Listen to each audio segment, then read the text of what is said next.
Olá, boa noite. Vice-presidente Geraldo Alckmin minimiza atrito entre Arthur Lira e governo e pede harmonia para desenvolvimento do país. O Senado aprova a isenção do imposto de renda para quem ganha até 2 salários mínimos. E você vai ver também. Mulher que levou o corpo de idoso para banco e tentou sacar R$17 mil da conta dele, ainda passeou com um cadáver dentro do shopping. Polícia do Rio de Janeiro faz operação contra influenciadores suspeitos de fraudes e de ganhos milionários com rifas pela internet. Pesquisa mostra que escolas de educação básica com maioria de alunos negros têm infraestrutura de ensino pior quando são comparadas a unidades com maior número de estudantes brancos. Agora no Rede TV News.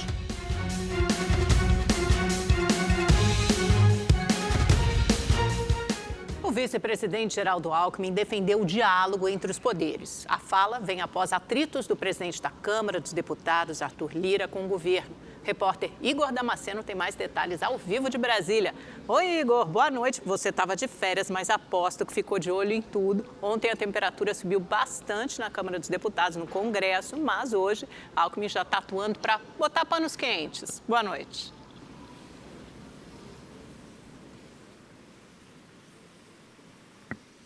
Oi, Amanda. Boa noite a você, também ao Augusto. Boa noite a todos que nos acompanham. Segundo Geraldo Alckmin, Congresso e Planalto precisam agir de forma harmônica para que haja desenvolvimento no país.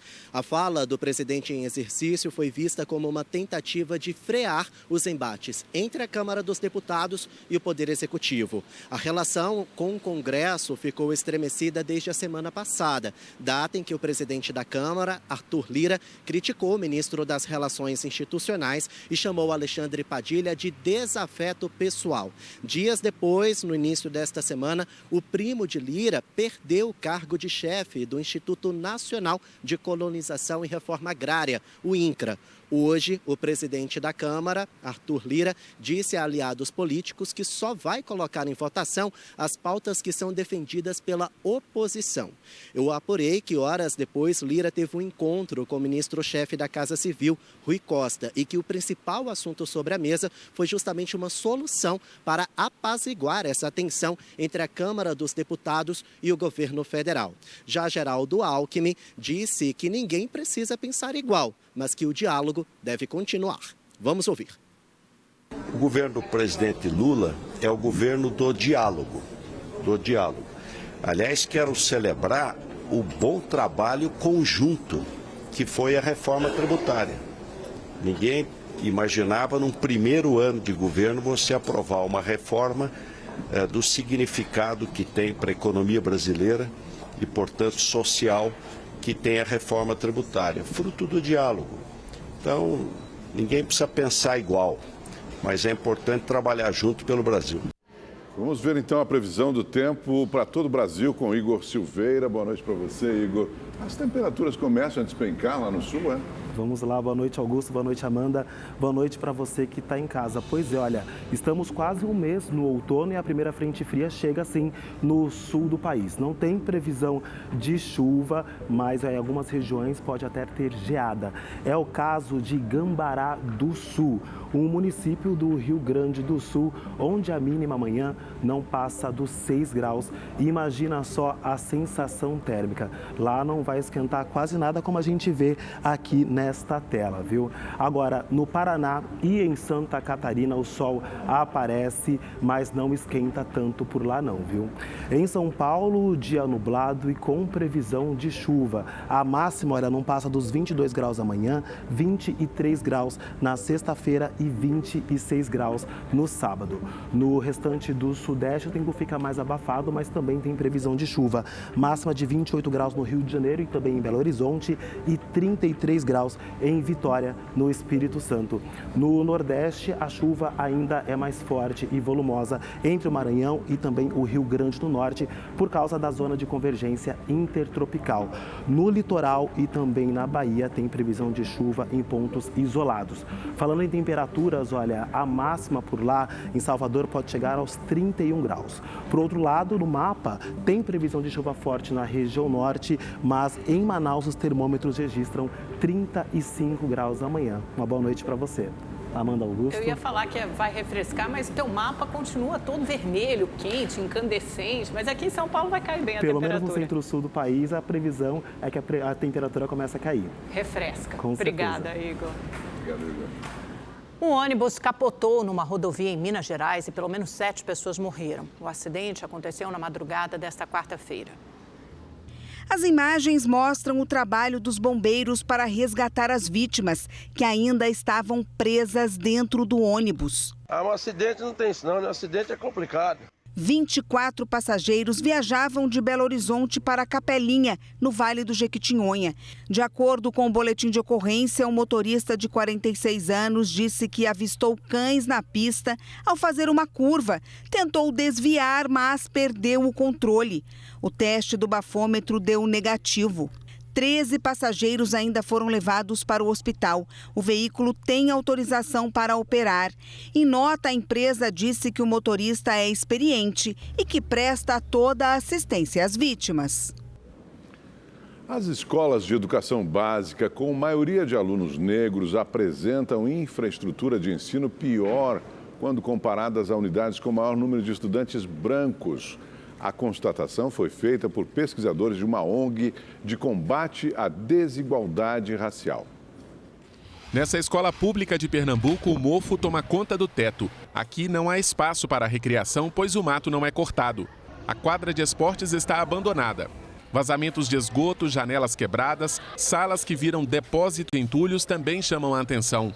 Em Minas Gerais, alunos e professores reclamam de condições parecidas em diversas escolas. As carteiras que são muito estragadas, o tampo da mesa solta. A gente nem tem aqui computadores. Se tiver, nem pega direito. Já trabalhei em escolas, por exemplo, que não tem quadra. Tem um pátio e o pátio era feito de quadra. O estudo foi elaborado com dados do censo escolar e do indicador de nível socioeconômico do Ministério da Educação. Os pesquisadores constataram que mais da metade das escolas que têm maioria de alunos negros não possui biblioteca, laboratório de informática nem quadra de esportes. Nas instituições de maioria branca, 55% tem biblioteca, 75% sala de informática e 80% quadra poliesportiva. Municípios que majoritariamente têm uma população pequena, mais pobre, e às vezes em regiões que também são regiões mais negras, a gente tem uma oferta de escolas que tem uma estrutura mais deficitária. A pesquisa analisou também a infraestrutura fora da sala de aula. Entre as escolas mais precárias, boa parte não tem água potável nem coleta de lixo. 72% das instituições com maioria branca têm rede de esgoto, contra 44% das unidades com mais alunos negros. Olhar para a educação básica é também, do nosso ponto de vista, olhar para a raça, né? No sentido de transformar e de viabilizar esse nível de igualdade que a gente tanto preconiza, né, como sociedade democrática, que a gente tanto espera. A polícia do Rio de Janeiro fez hoje uma operação contra 13 influenciadores digitais. Eles são suspeitos de cometer fraudes em rifas anunciadas na internet. Nas redes sociais, ele exibe carros, ostenta uma vida luxuosa e já atraiu mais de 4 milhões de seguidores. Com a fama na internet, o influenciador Luiz Guilherme de Souza, conhecido como Gui Polêmico, conseguia atrair interessados em comprar rifas com prêmios de alto padrão. Se você ainda não fez o depósito, mano, faça, que eu vou sortear essa moto quinta-feira agora, às 8 horas da noite. Algumas rifas eram vendidas por valores muito baixos. O prêmio, um carro de luxo. Amanhã sai o resultado, tá ligado? Do combo BMW 320i mais GS 310 por 30 centavos. Até dinheiro era rifado. Quem achar esse número aqui, ó, comprar hoje e achar esse número aqui, ó, tá valendo 100 mil. Com mais de 6 milhões de seguidores, outro influenciador, Natanael Cauã Almeida de Souza, o MC Chefim, também promovia rifas na internet. Em uma delas, oferecia um cordão aparentando ser de ouro. 1,5 kg, bebê, pode ser seu por apenas R$1,20. Já compra o cordão mais famoso da net. Samuel Bastos de Almeida, o Almeida do Grau, usava cenários atraentes para conquistar interessados no sorteio. Rapaziada, todos esses bilhetes aqui estão disponíveis, acabei de conferir, ninguém achou ainda e são os últimos 45%, valeu? De acordo com as investigações, os suspeitos promoviam as rifas com prêmios em dinheiro, celulares, carros de luxo e até apartamentos. Só que, segundo a polícia, os resultados eram manipulados. Os apostadores não recebiam esses bens. Hoje, agentes da Delegacia do Consumidor cumpriram 7 mandados de busca e apreensão contra os influenciadores. Segundo a polícia, eles movimentaram cerca de 15 milhões de reais nos últimos 4 meses. Não havia nenhum tipo de auditoria, sequer eram anunciados os vencedores, os supostos vencedores. Só eram anunciados vencedores quando tinha a intenção de dar um ar de legalidade no que eles chamam de ação. Então aparecia do nada um vencedor e geralmente bens de pequeno valor. Os bens de alto padrão não chegavam a ser entregues. Os agentes apreenderam 4 motos e 3 carros de luxo na casa de Almeida do Grau. Com o Gui polêmico, a polícia encontrou dinheiro falso, que pode ter sido usado nos vídeos. Também foi apreendido o cordão anunciado como sendo de ouro por MC Chefim.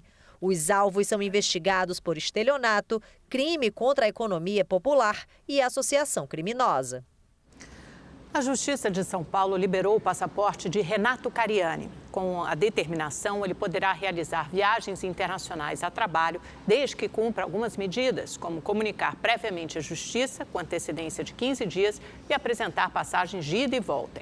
Em janeiro, a Polícia Federal concluiu o inquérito contra o influenciador fitness por suspeita de desvio de produtos químicos para a produção de toneladas de drogas. Cariani foi indiciado por tráfico de drogas, associação para o tráfico e lavagem de dinheiro.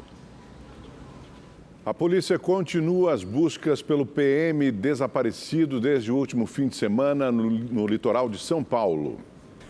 Cerca de 250 policiais foram deslocados para reforçar o policiamento na Baixada Santista. Os agentes também auxiliam nas buscas pelo soldado da Polícia Militar, Luca Romano Angerame, de 21 anos, que desapareceu na madrugada de domingo. Luca foi visto em uma adega em Guarujá bebendo com um amigo durante a madrugada. Horas depois, por volta das 6h40 da manhã, ele aparece andando em uma comunidade acompanhado de um homem. Foi nessa região que um suspeito de 36 anos foi preso por participação no desaparecimento. Ele chegou a confessar que o PM tinha sido assassinado, mas depois voltou atrás. Um corpo foi encontrado na tarde de ontem, mas não é do policial desaparecido. Pela manhã, o governador do estado, Tarcísio de Freitas, disse que o aumento do efetivo na região não significa que a Operação Escudo foi retomada.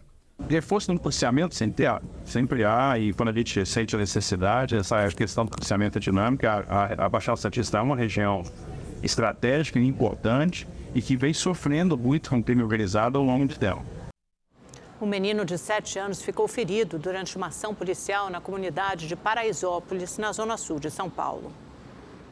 Imagens gravadas por um morador mostram policiais militares fazendo uma varredura no local onde aconteceu o confronto. São vários PMs andando para lá e para cá, olhando para o chão. Este se agacha e recolhe algo. A suspeita é que cápsulas deflagradas durante o confronto ocorrido horas antes com criminosos da favela tenham sido recolhidas antes do trabalho da perícia. De acordo com a Secretaria de Segurança Pública, uma equipe da PM fazia um patrulhamento de rotina na comunidade quando surgiu um grupo suspeito e começou a atirar. Houve revide e os criminosos fugiram. Mas um menino de 7 anos que estava em uma viela se feriu na cabeça e foi levado para o hospital. Eu saí no portão da minha casa, já fui recebida com os policiais saindo de dentro dos carros, já atirando, quase derrubou as portas da viatura, atirando para todo lado, as crianças saindo para ir para a creche. Idoso na frente, eu vi na hora que ele pegou a criança e saiu correndo no braço com a criança já baleada, e mesmo assim ele continuou atirando no meio da rua. No momento do tiroteio, um menino de 7 anos passava pelo local. Ele estava em direção à casa da babá, ficou no meio do fogo cruzado e foi ferido na cabeça. O governador de São Paulo disse que foi um ferimento superficial. Não foi atingida por disparo, não teve perfuração provavelmente algum estilhaço, foi socorrido imediatamente, está em observação, passa bem, vai fazendo tomografia, não foi disparado. No registro da ocorrência, os policiais afirmaram que o ferimento na criança pode ter sido causado por estilhaços ou em razão de uma queda. A Secretaria Municipal da Saúde informou que a lesão ocorreu no olho e o estado de saúde dela é estável. Uma criança de 4 anos foi atropelada pela própria van escolar municipal em Conceição do Coité, na Bahia. O menino voltava do colégio. Ele desceu do transporte e atravessou na frente da van, que saiu andando e passou por cima do garoto. Ele fraturou o fêmur e o quadril. Foi operado e segue internado sem previsão de alta. Em nota, a prefeitura da cidade disse que prestou socorro à criança e que o motorista da van foi afastado. Nossa, que absurdo. 3 pessoas foram presas no Rio de Janeiro, suspeitas de integrar uma quadrilha que furtava celulares e outros equipamentos eletrônicos. Entre os presos está o dono da loja que vendia os equipamentos furtados. A ação da Polícia Civil do Rio de Janeiro e do Ministério Público era para cumprir 5 mandados de prisão e 20 de busca e apreensão. De acordo com as investigações, em abril de 2022, os criminosos furtaram aparelhos de telefones novos, relógios, fones de ouvidos e videogames de uma loja em Duque de Caxias, na Baixada Fluminense, gerando um prejuízo estimado em R$375 mil ao estabelecimento. Além do Rio de Janeiro, os agentes fizeram buscas nos estados de São Paulo e do Paraná. O que a gente tem notícia é que são empresas de fachada que visam esquentar os celulares aqui furtados e roubados para recolocar no mercado. Segundo o próprio promotor do Paraná, esse grupo já investigado por eles, em torno de 400 milhões por ano. Os envolvidos vão responder por furto e receptação qualificada e emissão de notas fiscais falsas. A Justiça também determinou o bloqueio de valores e bens dos denunciados para o pagamento dos prejuízos. Começou a ser votado hoje na Câmara Municipal dos Vereadores de São Paulo o projeto de lei que propõe a privatização da Sabesp. A repórter Júlia Firmino está por lá e tem as informações. Oi, Júlia, boa noite. Só para explicar, para ninguém se confundir, ano passado foi aprovado o projeto de lei lá na Assembleia Legislativa de São Paulo do Estado para a privatização da Sabesp. Agora, todos os municípios que têm esse serviço, o serviço da Companhia de Abastecimento, têm que aprovar a mesma lei, inclusive a Câmara Municipal, né? Boa noite, Amanda. Isso mesmo. Foi aprovado agora nessa primeira votação o projeto de lei que propõe, então, a privatização da Sabesp, companhia que administra a distribuição de água e saneamento na capital paulista. Essa primeira votação terminou com 36 votos favoráveis e 18 contra. Essa é a primeira votação de 2 que devem acontecer. Mais cedo, vereadores do PSOL e do PT se uniram para enviar um pedido ao Ministério Público e à Defensoria para que essa votação fosse suspensa, já que esses parlamentares acreditam que essa votação deve acontecer só depois que todas as audiências públicas terminem. Ainda faltam 5 para acontecer. Ainda na tarde de hoje, manifestantes contrários a essa privatização também se manifestaram aqui em frente à casa. A gente também lembra que esse projeto de lei já foi aprovado, como você disse, Amanda, no final do ano passado, em dezembro, e pela Assembleia Legislativa, como você falou, e que o próprio governador Tarcísio de Freitas também aprovou esse texto. Além disso, nessa semana, a própria Sabesp informou que um novo reajuste de tarifas deve acontecer, ser aplicado aí de 6,4%. E esse reajuste deve começar a valer só a partir do dia 10 de maio. Amanda, Augusto, eu volto com vocês no estúdio. Obrigado, Júlia. O índice de atividade econômica, considerado a prévia do PIB, cresceu 0,4% em fevereiro deste ano, na comparação com janeiro. Os dados são do Banco Central. Esse foi o 4º mês seguido de crescimento. Na comparação com fevereiro do ano passado, a alta foi de 2,95%.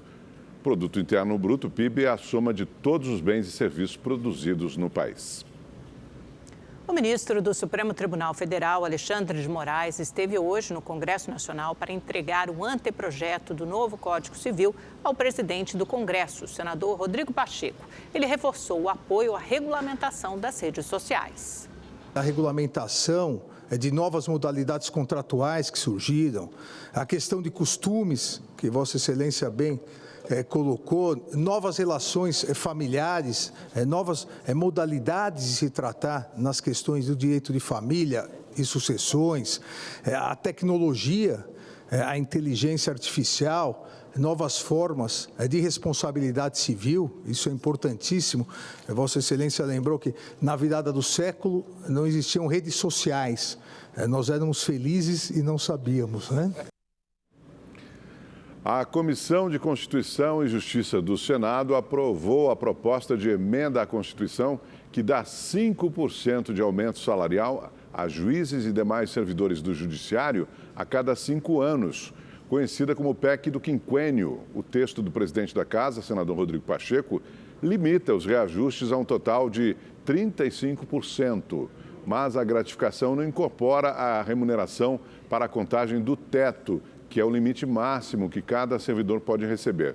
Hoje o teto do funcionalismo público é de R$ 44 mil.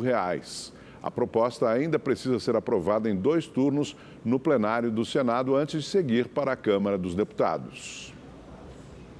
O Senado aprovou o projeto de lei que isenta o pagamento do imposto de renda a quem recebe até 2 salários mínimos. O texto segue agora para a sanção presidencial. A proposta replica a medida provisória editada pelo governo e que já está em vigor. O projeto de lei, de acordo com o governo, beneficia quase 16 milhões de pessoas. Quando for sancionada, a medida provisória será revogada, dando lugar à lei.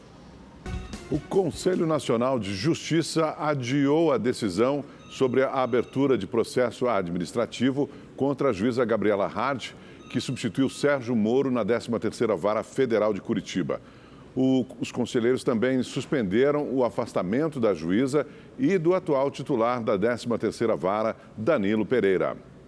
A votação foi apertada. Por 8-7, os conselheiros revogaram o afastamento de Danilo Pereira e Gabriela Hart, acusada por Luiz Felipe Salomão de direcionar para interesses privados R$2,5 bilhões obtidos em acordos com delatores investigados pela Operação Lava Jato. O afastamento foi determinado por Salomão de maneira individual na segunda-feira. Nada justifica que essa medida tivesse sido tomada monocraticamente, com todas as vênias, e respeitando quem pense diferentemente, considero que a medida foi ilegítima e arbitrária e desnecessária o afastamento dos juízes por decisão monocrática, sem deliberação da maioria absoluta e sem nenhuma urgência que não pudesse aguardar 24 horas para ser submetida a esse plenário. Já o afastamento dos desembargadores Thompson Flores e Loraci Flores de Lima foi mantido por 9-6. O presidente do CNJ, ministro Luiz Roberto Barroso, pediu vista, mas a maioria dos conselheiros já adiantou que votará a favor da abertura de um processo disciplinar, que pode resultar em punições como aposentadoria compulsória. O ex-juiz Sérgio Moro também é citado, mas deverá ser julgado em outra oportunidade. Após a aprovação da PEC que criminaliza o porte e a posse de qualquer quantidade de drogas no Senado, especialistas acreditam que será mais difícil mudar essa regra no futuro. O motivo é que agora o texto vai passar pela Câmara e, se for aprovada, a criminalização será inscrita na Constituição. O texto é de autoria do presidente do Senado, Rodrigo Pacheco. Apenas o PT orientou a bancada a votar contra a matéria. 3 senadores do MDB também foram contra a criminalização. O placar da votação em segundo turno foi de 52 votos contra 9. Entendemos que não era o momento do Brasil avançar nessa proposta e nessa política da descriminalização das drogas, porque impactava seriamente a saúde pública com o aumento da dependência química e impactava a segurança pública com o fortalecimento do tráfico, financiamento do crime organizado. Na prática, a PEC determina o que já é previsto na Lei de Drogas, que está em vigor. Mas ao incluir a regra no texto constitucional, fica mais difícil fazer qualquer alteração. Ao virar uma matéria da Constituição, o Supremo terá mais dificuldade em discutir o tema. Assim, se engessa a discussão da descriminalização de drogas leves no Poder Judiciário, como é o caso da cannabis. Em contrapartida, drogas pesadas como cigarro e álcool permanecem de livre acesso à população. Tanto a PEC quanto a Lei de Drogas não diferenciam traficantes de usuários e deixam a critério da autoridade policial ou judicial fazer essa distinção. Não seria correto dispor na Constituição, ou mais adequado, na verdade, dispor numa Constituição a quantidade de drogas ou critérios objetivos. Isso deveria ficar realmente, disposto em uma lei infraconstitucional, uma lei que está abaixo da Constituição. O fato é que, até o momento, nós não tivemos uma discussão mais aprofundada pelo legislador com relação a esse ponto em específico. O STF discute o tema desde 2015 e quer definir uma quantidade mínima para o porte de maconha para diferenciar o usuário do traficante, uma vez que a lei não trata desses critérios. A aprovação da PEC, inclusive, seria uma resposta ao STF, segundo alguns parlamentares. O Supremo tem até junho para retomar o julgamento. Até agora, 5 dos 11 ministros já votaram a favor da descriminalização. As terras indígenas da Amazônia tiveram uma redução de 42% no desmatamento entre agosto de 2023 e março de 2024. Os dados são do IMAZON, Instituto do Homem e Meio Ambiente da Amazônia. Segundo a instituição, foi a menor derrubada da floresta em 6 anos. O Pará foi o estado com mais devastação nas unidades de conservação no mês passado, com 6,3 quilômetros quadrados, o equivalente a 630 campos de futebol.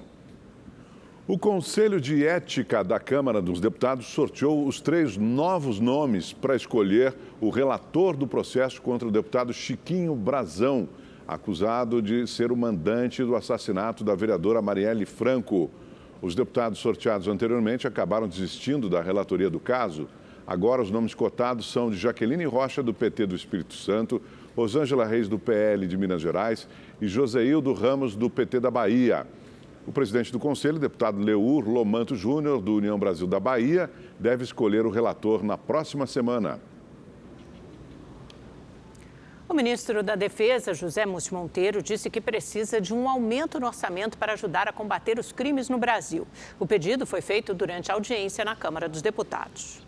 Acompanhado dos comandantes das Forças Armadas, José Múcio Monteiro apresentou um balanço dos principais resultados da pasta no primeiro ano do governo Lula. O ministro pediu ajuda dos parlamentares para garantir verbas no orçamento. O Congresso discute uma proposta de emenda constitucional que prevê destinação de 2% das riquezas produzidas pelo país às Forças Armadas. Nós não precisamos de 2% como os países da OTAN. Qual é o grande desafio? Nós não temos previsibilidade orçamentária. Nós ficamos dependendo da responsabilidade de quem faz o orçamento. Não temos uma bancada de deputado, porque a pasta não é afeita a isso. Nós não temos uma bancada de senadores, porque a pasta não é afeita a isso. Múcio Monteiro não foi o único ministro a comparecer à Câmara dos Deputados nesta quarta-feira. Luiz Marinho, do Trabalho e Emprego, também respondeu aos questionamentos dos parlamentares sobre o projeto de lei que regulamenta a atividade de motoristas por aplicativo. O ministro disse que a pauta é impopular porque há desinformação sobre o tema e se colocou à disposição desses profissionais para tirar as dúvidas. O que eu peço é que a gente atente para o conteúdo. Aqui não tem, de parte do governo, queda de braço com a oposição, com ninguém, com os motoristas, com as empresas. Aqui tem o desejo de atender os trabalhadores que pedem direitos com segurança e autonomia. O Supremo Tribunal Federal decidiu por unanimidade permitir o uso de trajes religiosos em fotos de documentos oficiais, desde que não impeça a identificação visual. Os ministros julgaram uma ação do Paraná em que uma freira recorreu à justiça após ser impedida de utilizar o hábito religioso na foto de identificação. O relator, presidente Luiz Roberto Barroso, afirmou que católicos, evangélicos, judeus, pessoas que praticam religiões africanas, budistas, todos têm seu lugar e devem ser tratados com respeito e consideração. A decisão do Supremo deve ser usada como parâmetro para todos os casos parecidos em tribunais inferiores. A Controladoria Geral da União puniu o ex-presidente da Fundação Palmares, Sérgio Camargo, por assédio moral. A CGU determinou a inelegibilidade dele por 8 anos devido a infrações disciplinares. Nesse período, Camargo não pode ocupar cargos em comissão ou função de confiança no governo federal. De acordo com a CGU, Camargo não tinha ética com os colaboradores e demitia terceirizados por motivos ideológicos. Ele presidiu a Fundação Palmares entre novembro de 2019 e março de 2022 no governo Bolsonaro. Agora, a polícia do Rio de Janeiro investiga o caso da mulher que levou o corpo de um idoso ao banco para sacar 17 mil reais. O laudo do IML não concluiu se o idoso morreu antes ou depois de chegar à agência bancária. As causas da morte foram broncoaspiração e falência cardíaca. Exames complementares, como o toxicológico, ainda serão feitos. E hoje, novas imagens mostram a mulher andando com um cadáver pelos corredores de um shopping. A imagem mostra a Érica Souza Vieira Nunes, de 42 anos, no estacionamento de um shopping com uma cadeira de rodas. Ela segue até o veículo e acomoda Paulo Roberto Braga, de 68 anos. Érica entra no shopping e anda pelos corredores. Se senta em um quiosque. Depois segue para o elevador. Dentro do banco, tenta sustentar o pescoço do idoso e pede que ele assine um documento para sacar 17 mil reais. Tio Paulo, ao fim, o senhor precisa assinar. Se o senhor não assinar, não tem como. Érica insiste que Paulo segure a caneta com força. Segura, tio. Assina para não me dar mais dor de cabeça, tem que ir no cartório, não sei lá, tem que ir, não aguento mais. Os funcionários do banco desconfiam da falta de reação e acionam o SAMU. Os médicos constataram ainda no guichê que Paulo Roberto estava morto. Érica foi presa em flagrante e levada para a delegacia, onde prestou depoimento.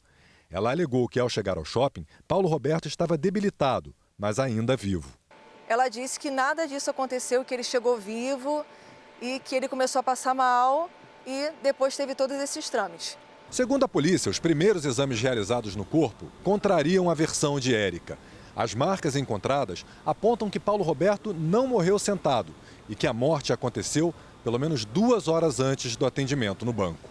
A polícia também descobriu que Érica é prima e era cuidadora de Paulo Roberto e que o empréstimo de 17 mil reais tinha sido autorizado no dia 25 de março. Depois disso, o idoso precisou tratar uma pneumonia. Ele chegou a ficar internado na UPA, depois teve alta, e aí foi quando ela afirmou que ele queria pegar o dinheiro e pediu a ela para levar ele até o banco para poder sacar o dinheiro. Érica vai responder por tentativa de furto mediante fraude e vilipêndio de cadáver, que é o desrespeito ao corpo de uma pessoa. Nos próximos dias, outras testemunhas e familiares de Paulo Roberto devem prestar depoimento. Hoje, uma irmã de Érica também foi ouvida na delegacia. A polícia também tenta identificar e ouvir o motorista que levou Érica até o shopping. A história repercutiu pelo mundo. Jornais de Espanha e Portugal também publicaram uma notícia, destacando o absurdo do caso. O Brasil ultrapassou a marca de 67 milhões de inadimplentes em março deste ano. O número é o segundo maior da série histórica e representa aumento de 2,67% em relação ao mesmo período do ano passado. Há 2 anos e meio, Cláudio realizou um empréstimo de R$30 mil no banco para o pagamento de uma dívida, mas ele não conseguiu mais arcar com as prestações. Por causa dos juros, hoje a dívida já passa dos R$80 mil. Pensei que ia ter condições de pagar, mas daí chegou na hora, fiquei desempregado também, entendeu? E infelizmente uma bola de neve. Segundo o Serviço de Proteção ao Crédito, o SPC Brasil, 4 a cada 10 brasileiros estavam com a conta negativada em março. Já o levantamento da Confederação Nacional de Dirigentes Lojistas mostrou que, no mês passado, o número de dívidas em atraso teve crescimento de 4,91% em relação a 2023. Já os inadimplentes por atraso com o tempo de 1 a 3 anos aumentaram em 18,68%. Um dos fatores que impactou esse cenário foi a pandemia da Covid-19. Muita gente não retomou ao mesmo patamar de renda que tinha antes da pandemia e também, como foi aumentando, virando uma bola de neve, aquela dívida que acabou sendo gerada naquele momento, fica mais difícil negociar, fica mais difícil, sim, ter alguma resolução desse problema. Com relação ao perfil dos endividados, as mulheres são maioria. Quase metade dos adultos entre 30 e 39 anos está no vermelho. Quanto à regionalização, a maior parte dos negativados está no Sudeste. De acordo com o levantamento, mais de 64% dos negativados estão devendo para bancos. Na sequência, aparecem os setores de água e luz e comércio. O valor médio das dívidas é de R$ 4.398. O ideal é que a pessoa faça um levantamento completo da dívida que tem, procure ajuda ou de alguém que entende, de algum consultor, ou então de alguns órgãos do próprio governo mesmo, da sociedade, para conseguir negociar, montar um planejamento realizável. Saídas para quem, assim como o Cláudio, quer ter o nome limpo novamente. Estou guardando um dinheiro por mês, entendeu? Um X, entendeu? Para chegar no final do ano e resolver. Porque para mim não é vantagem ficar nessa situação. E o Rede TV News desta quarta-feira fica por aqui. Obrigado pela sua companhia. Uma boa noite. Valeu pela audiência, pessoal. Nos vemos amanhã de novo às 7h15. Boa noite, até lá.